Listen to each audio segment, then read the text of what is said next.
Welcome to Jeremiah's Porch Talk. This is where we take a few minutes and talk about leadership and life, right here from my front porch in Sykesville, Maryland.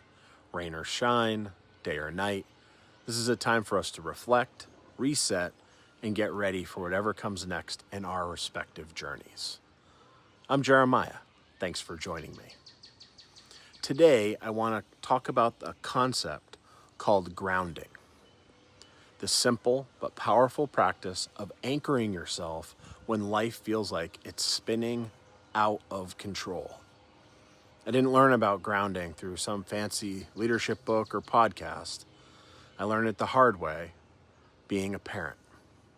There was a stretch of time when I would get calls in the middle of the day from my youngest daughter's school. My daughter was overwhelmed, not by her academics, but by early onset symptoms of psychosis.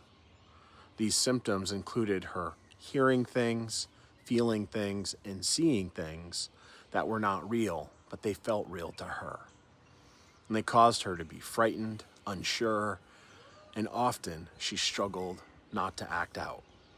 And in those moments, sometimes she would even try to run away in order to escape the situation altogether.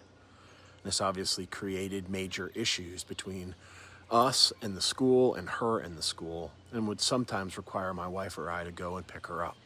But you know, one thing that helped her through these incidents was grounding.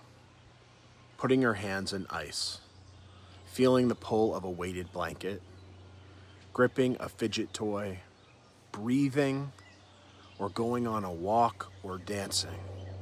These simple actions, moments of physical connection to the real world, helped her regain a piece of calmness, a little bit of control, and some peace.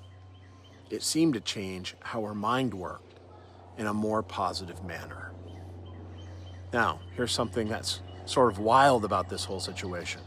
I started using these same techniques myself when life got heavy, when emotions ran high, or when I didn't have all the answers. And I learned something. Grounding doesn't fix everything, but it helps you stay steady until the storm passes. And you don't have to be fearless, you just have to be present. And when emotions rise, the ground beneath you can become your greatest ally. Research backs this up as well. According to Dr. Ellen Hendrickson and several other studies published in the Journal of Anxiety Disorders, grounding techniques can regulate the nervous system, lower cortisol, which causes stress, and bring us out of our fight or flight mentality and back into clarity. So here's a couple of grounding tools that I've worked myself. The 5-4-3-2-1 method. This is where you use your senses and you name different things that are around you. It brings your attention fully into the present.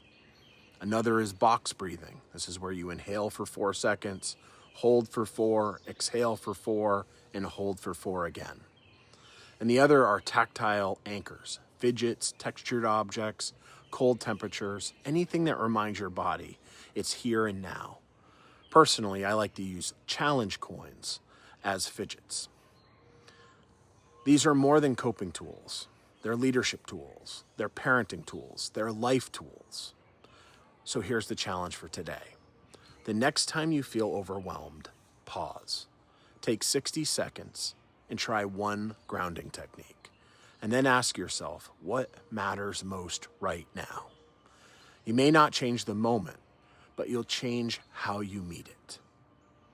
That's it for today. Thanks for spending a few minutes with me on Jeremiah's Porch Talks. Rain or shine, I'll see you next time. And always remember to keep the most important things.